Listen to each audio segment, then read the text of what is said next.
meditation is really the earned spiritual path, the going within to the master that's within you, which this God is inside all of us.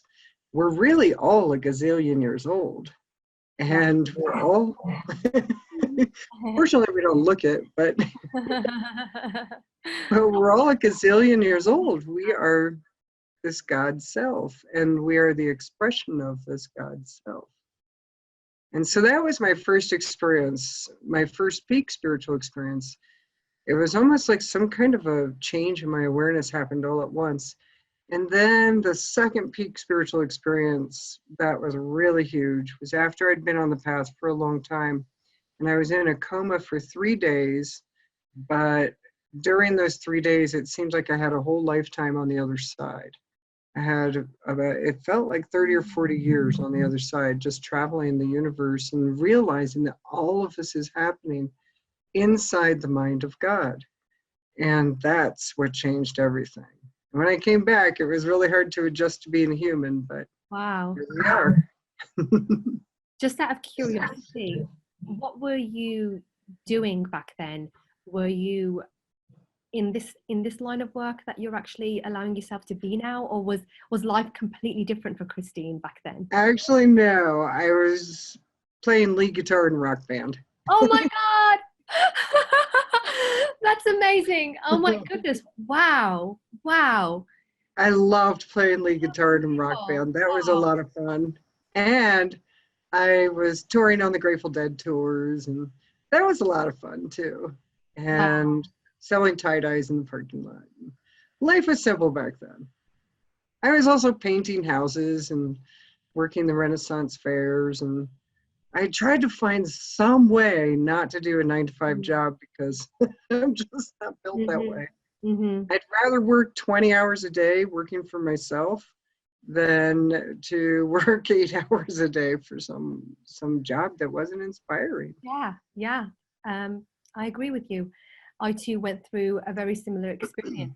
And I know that there's many listening that are in a position now, right, where they are, fear is really present for them, and they are not allowing themselves for this God spark within them to flourish, to flow. And, you know, and then for that reason, they're still in the type of job, career, relationships that really is not in their highest alignment. But there is this process of breaking through. And I loved what you said. It's a freedom is a choice, right? Yes. It really is a choice. And I would really love for you to speak into that and how you have explained this to your clients and the people that come to your school. So yeah, I would love for you to go into a bit more detail on that. Well, the first thing to realize is that freedom is in your head. Freedom is in your mind.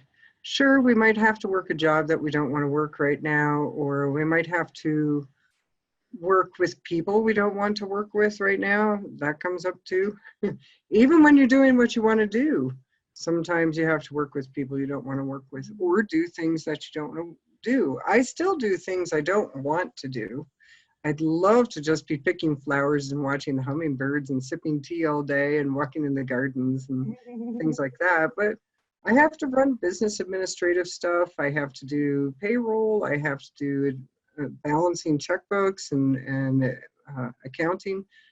Actually, a lot of what I do, since I'm running 4 businesses, basically for businesses in this field, I do a lot of non-glamorous work. However, I feel free because I know that the work I'm doing is part of what is my life purpose in this world.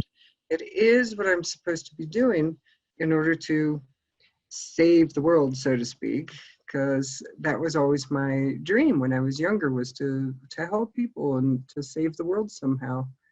Whatever that meant, I didn't know when I was younger, but I guess I know what it means now. This is my part in it. And so the freedom comes knowing that you're contributing to a purpose. You're serving a life purpose. And the lack of freedom is not knowing what that life purpose is, or at least not knowing how to move toward it. Now, one thing I would like to say to people who are working a job that they absolutely hate and they're not too thrilled about it, or it's not making a lot of money, and this is not what I'm supposed to be doing, this is not what my life is supposed to be about, is consider it a transportation method. Consider it a point to get from point A to point B. For instance, when I was building University of Metaphysical Sciences, I only had $200 to my name in a Macintosh Classic, like the size of a shoebox with the screen the size of index card.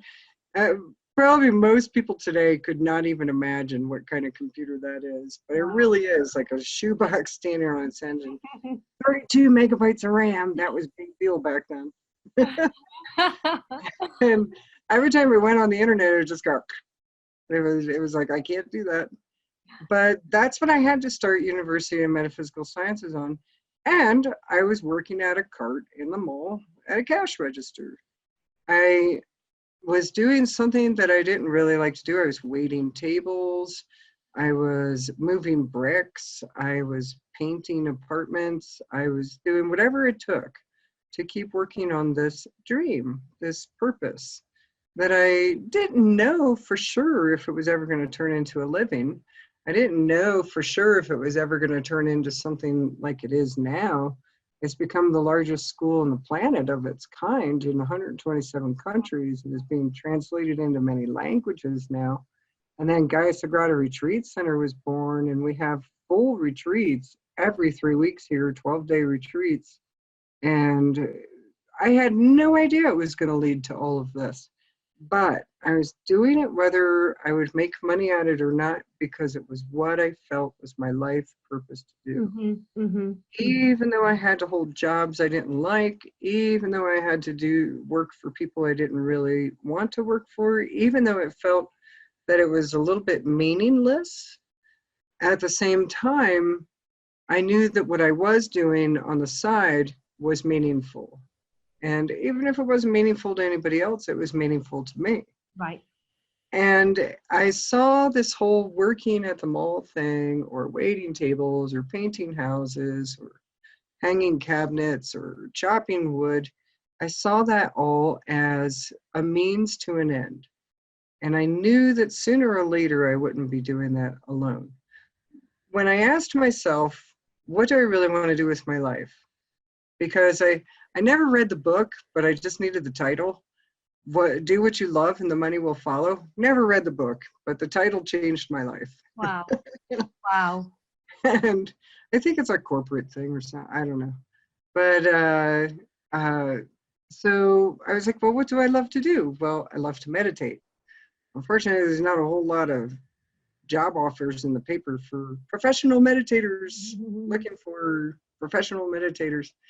And so I had to create my own niche. And I started by teaching free meditation classes in my community after work. And people came. And then I started to charge $5. And people still came because I saw offering what I do for free as a way to hone my skills. Because I was a beginner, so I had to hone my skills. So anyone who's out there who thinks about offering your skills for free, do it. Think of it as a training session, young apprentice, with spirit, because that's actually what you have to do is apprentice before you go straight to the top, straight to the professional level. So offer what you do for free after work.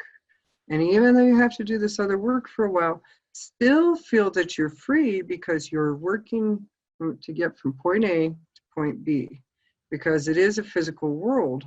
And even though physical reality moves a little slow sometimes, that doesn't mean you're not still moving toward your life purpose. It doesn't mean you're not still moving toward your work. It doesn't mean that you're still not serving what you're supposed to be doing in your life. And so when you're at this job that you actually can't stand, or first of all, I'd try to suggest, if you're going to have to do it, do something you like. I like painting houses, actually. I don't like waiting tables, but I actually liked sitting in the mall, working at the cart, because for the most part nobody was there and I could just read spiritual books. Yes. Wow. So So, still. but the last point I would make about that is to bring real presence to Mm, the work that you're doing. Really make it a divine act. mm-hmm, Be a secret 007 agent of mm-hmm, love, mm-hmm, a divine angel, but they don't know that there's this really special person serving them and helping them and carrying their food, or painting their house.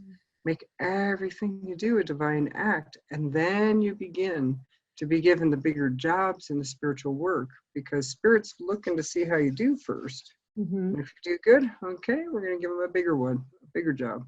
Then if you do well with that, then spirit's like, okay, we got a hot one here. We're going to give you another job that's a little bigger. And then it gets bigger and bigger and bigger.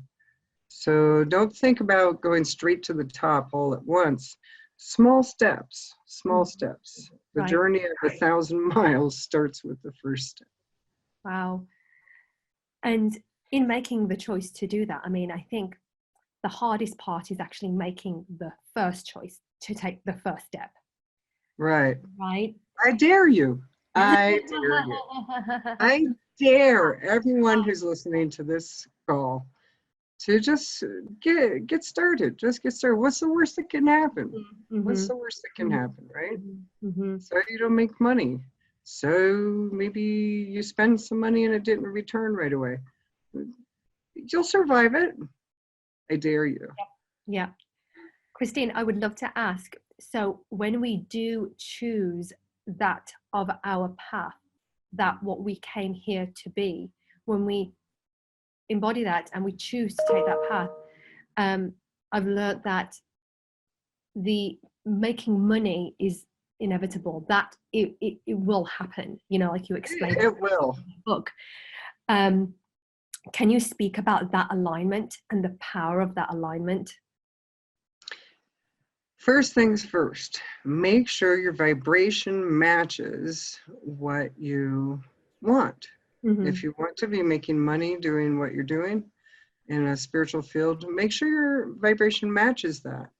I found myself saying, well, I never have enough money and I can't get it done and I wish I had more. And what do you know? There was always something that came along to take whatever extra money that I had as soon as I had it. So be careful with your vibration, what you say, what you put out. Be careful what your vibration is, and make sure that your vibration is that of a wealthy person, a person who has abundance. Even if it's not here yet, even if it's not manifested yet, act as if you already have it, because this is holding the vibration. And because this whole thing is a bioreflection machine, and there's nothing that isn't reflected, Mm-hmm. it's impossible for the universe not to bring what matches your vibration. If you always have a state of longing, if you always have a state of wishing that you had more, or a state of not having enough, then you're asking this mirror, this bioreflection machine that this reality is. It doesn't care what you create. It doesn't care at all. It's just here to reflect, just like a mirror does, what your state of consciousness is. If you want the outside to change, you have to change the inner landscape. And so you have to change how you feel about money. A lot of people have a love-hate relationship with it, but you have to actually love it. You have to make peace with money. You have to be willing to hold money, because money is power to change the world. Money is power to make a difference. And it's good if people like us hold this money and we have a chance to do good things with it, because we'll do good things. And so why not allow yourself to be one of the ones who hold the money? Yes. Vibrate with it. Yes. Yes. And then that leads me to my next question. So there is this huge, I've come across a huge misunderstanding when thoughts over feeling into the energy of the heart. And, you know, there's a lot of people out there that are being led by the mind and led by their thoughts, thinking that, oh, my thoughts, I focus on organizing or working on my thoughts, then that's going to help me.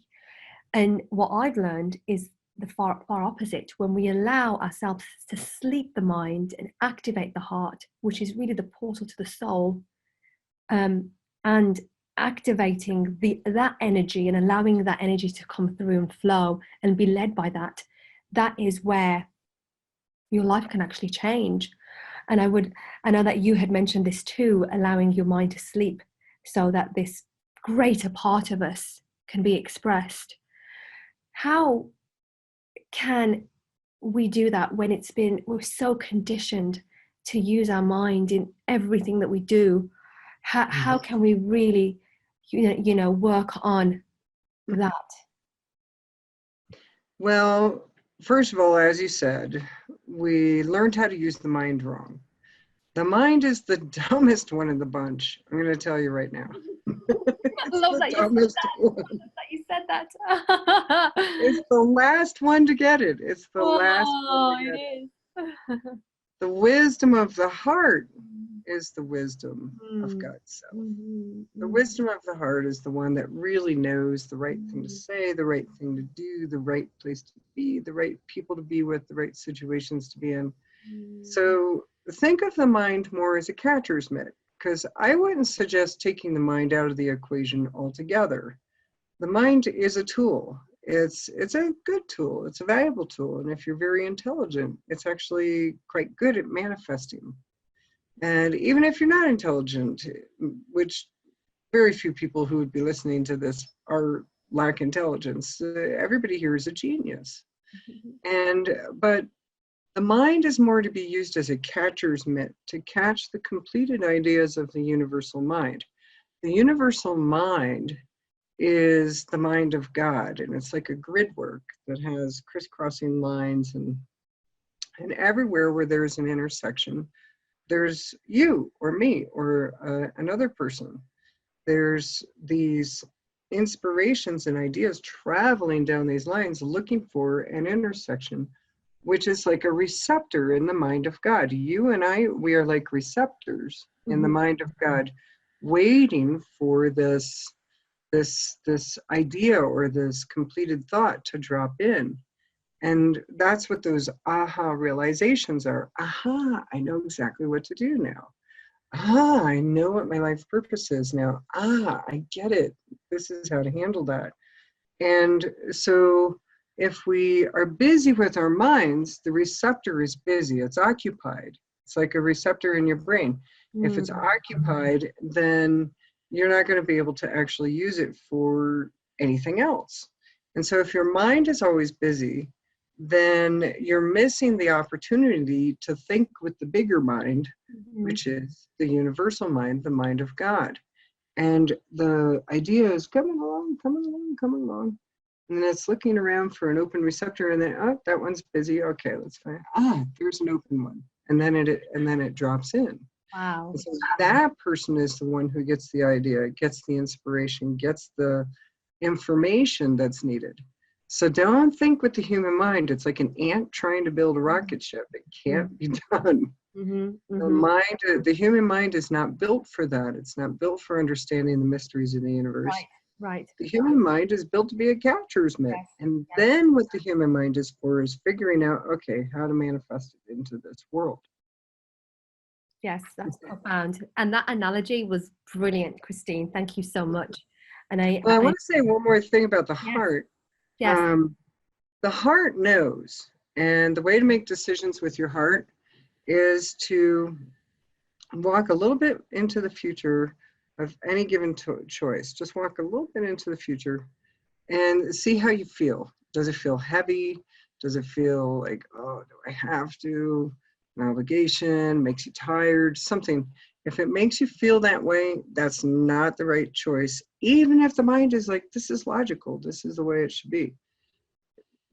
If the heart feels happy, excited, encouraged, light, even if it makes no sense to the mind whatsoever, do it, because that is the path to the most money in the fastest way. Wow. I learned that by using that many times over myself.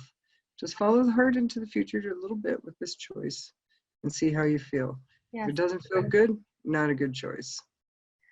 Yes, and we all have the ability to do that, right? We all have the ability to do that in any given moment. This isn't a skill that needs to be learned, right? No, we already have it. We just choose to use it, right? We choose to use it. So again, it comes back to that choice, right? Right. This is before us, right? We have. And I suggest choosing things that make you happy. Yes, right. Beautiful. Christine, thank you so much. You're doing such amazing work. Thank you, my sister. Yes, thank you for being here today. And I know that you have a lovely free gift that you want to offer our wonderful audience. So I'd love for you to share what that is, and then we'll link that below so that they can click through to that. Yeah. We have some meditations that I did for the school. I think one is from the meditation skills class. There's another one, relax from head to toe, and it walks you through letting go of each muscle, each tendon, everything. And that was the first meditation I ever learned in my whole life from a gym teacher in high school. Wow. Wow. It was a yoga meditation, and I use it a lot. So I want to pass that one on to you. There's another one, awakening to your true self, I believe. And there's another one with the chakras. There's 4 meditations. I think they're all 15-minute to half an hour meditations. And they're part of the school, part of the curriculum at the school, University of Metaphysical Sciences. And I know you're going to like them. So enjoy. That's amazing. Thank you so much, Christine. This has been incredible. And to all of our viewers, we're sending you lots of love. And until next time, goodbye. You take care. Namaste. Thank you.